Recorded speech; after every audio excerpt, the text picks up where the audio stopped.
जय जगन्नाथ, जय श्री श्री जगन्नाथ। यूट्यूबर अवसरप्राप्त सैनिक सुनील कुमार पहुँची जाइए अनुगुल जिला छेन्डीपदा ब्लक अंतर्गत कोरडागाम आंबुरी साई। कोरडागाम आंबुरी साई जन्मग्रहण करथिबा श्री पप्पुन कुमार साहू जी कि जार बयस 25 वर्ष, उद्यमान युवक।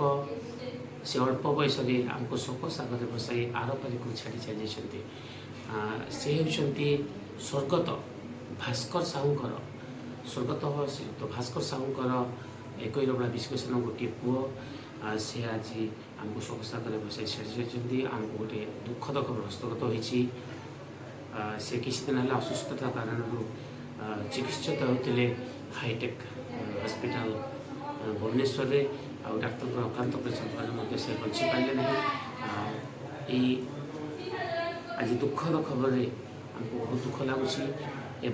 प्रभु जगन्नाथ बड़ ठाकुर आमर कोरडागाम इष्टदेव अधिष्ठात्री देवी माँ रामचंडी, माँ दक्षिण काली, प्रिंसेश्वर महादेव पादतले प्रार्थना करूँ कि अमरात्मार सद्गति हो। ये दुख घड़ी समय परिवार को भगवान साहस और धैर्य दिंतु। प्रभु पाद तले गोटे प्रार्थना कर जय जगन्नाथ, जय श्री श्री जगन्नाथ। ओम शांति।